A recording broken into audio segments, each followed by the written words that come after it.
Yun o, time check natin ngayon ay 8:44 ng umaga. Martes tayo guys. Yan, bali dito ako sa banyo, sa mga CR. Ito, back job ako dito.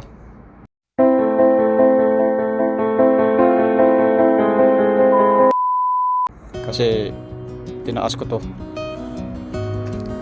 mula dito sa flooring hanggang sa taas ng tubo. Yung pipe 30 cm na. Baka maglalaro pa siya ng ano dyan, mga magtatapping pa ng 5 cm rito, 5 cm dito, bali 35 cm siya yung flooring. Ito wala na to sa ano, sa slope yun. Kailangan tataas naman to.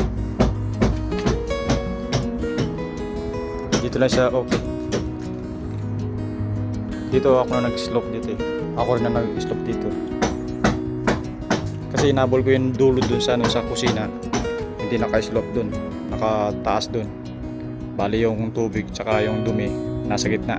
Hindi siya papasok dun sa pinaka main line. Kaya tinaasan ko ng konti rito. Maximum na taas. Yun, pinasilisil ko mga to, mga back job na naman mga to.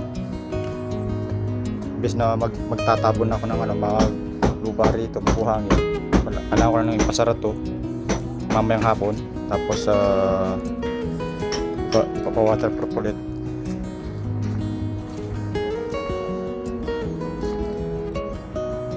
Bali naglagay ko ng isang tao rito para magbakbak rito.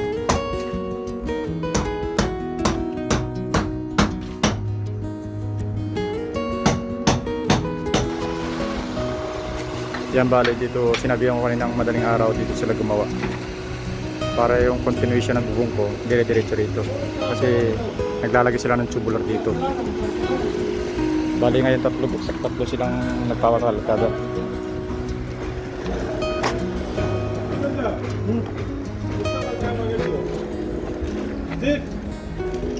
Dahil minamadali ng boss ko yan kaya nagpadagdag ako ng isang tao para, kasi mataas masyado yun.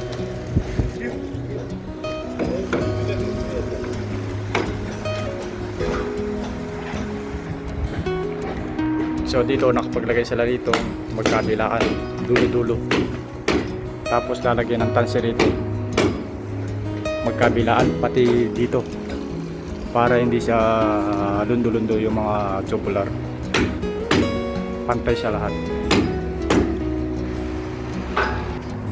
So ganun pa rin dati, pinapatubigan ko rin yung ano, yung palitada. Especially yung mga bagong palitada. Ito yung kakano nila, medyo nasira dito. Madali naman tong i-pati.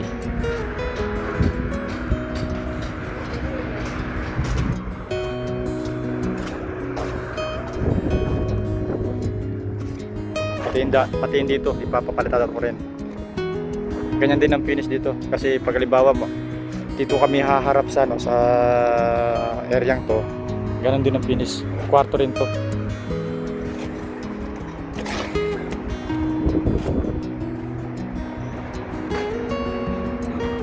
Ayan siya. Ito papalitada na lang konti yan.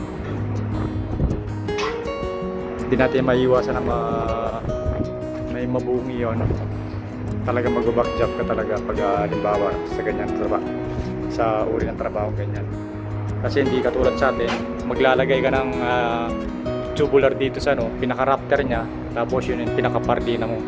Ito ginawa namin, yung biga mismo yung rafter na ginamit, tapos may dowel siya para pag-weldingan.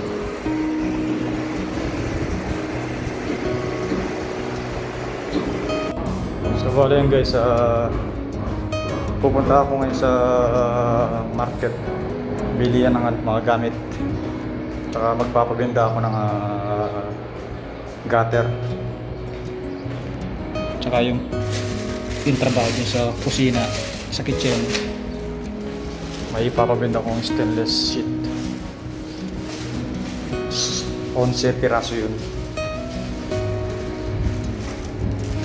Inaantay ko lang yung driver para makaalis na ako.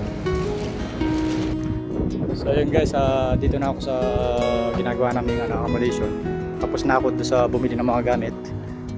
Dito ako sa taas, tinignan ko lang mga trabaho na kaninang umaga.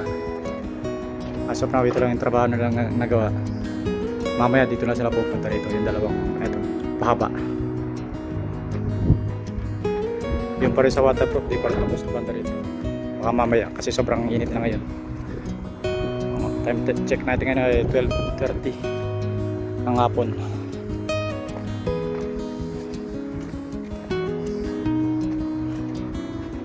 Bayan, continue po rin mga nagpapalitan na rito sa tangke.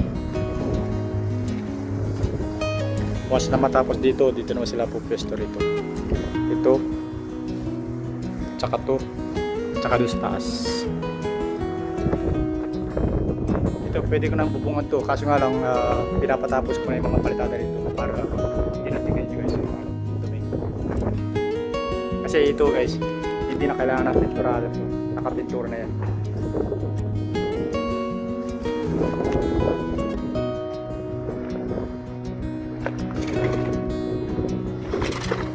Bali mamayang hapon papasara ko muna yung mga to. Yan mga yan, lahat ng butas na yan. Pag natuyo ng palitada, tapos waterproof ulit.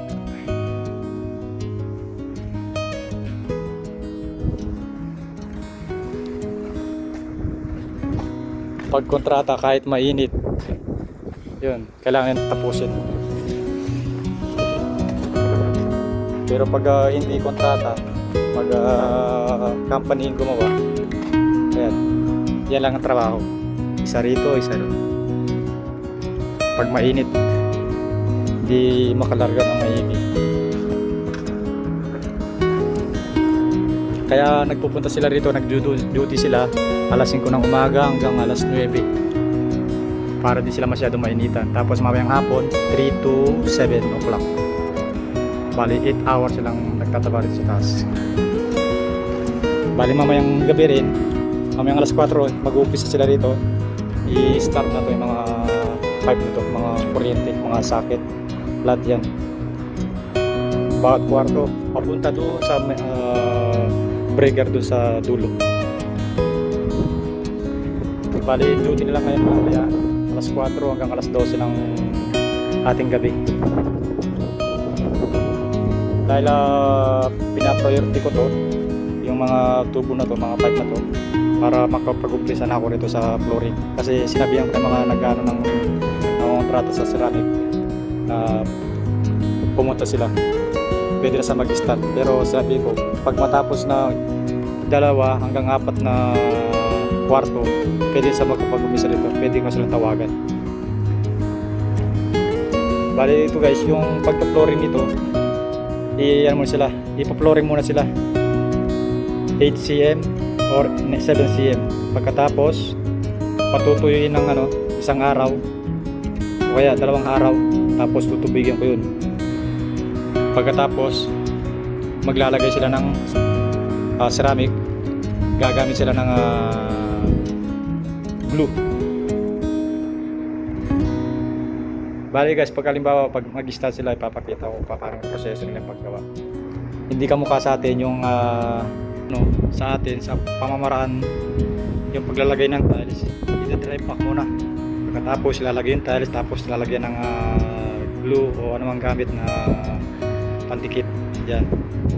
Tapos dito naman hindi siya ganoon. Sisimentuhin muna to, tapos tutubigan 2 araw, matuyo agad, tapos tsaka sila mag-i-start ng lalagyan na lang pinaka-glue, tapos patong na sila ng patong. Ganun yung proseso rito. Although may kanya-kanya talaga pamamaraan kung saan tayo mas maganda magtrabaho. Kasi sila pag halimbawa din-dry pack nila, tapos sasabay nila, kasi since yung ceramic natin 30 by 30, sila mahihirapan kasi malilit na mga tiles, di katulad ng 60 by 60, 1 meter by 1 meter o 80 by 120, ganun mga sukat, 60 by 120. Kaya ganun ang tirada rito. Kaya hindi sila pwedeng mag ng dry pack kasi kontrata, gusto nila matalian ng trabaho. Kasi isipin mo nga naman, ipipinis muna ng semento lahat yan. Sa isang araw siguro makaka 2 hanggang 4 na kwarto mag-ipipinis nila to. Tapos magantay sila ng dalang araw. Ayun na. Pag kinabukasan na yun, pwede, yun. Papahid lang sila ng pantikit. Yun, tapos patong lang silang patong. Mas mabilis yung trabaho para sa ganun.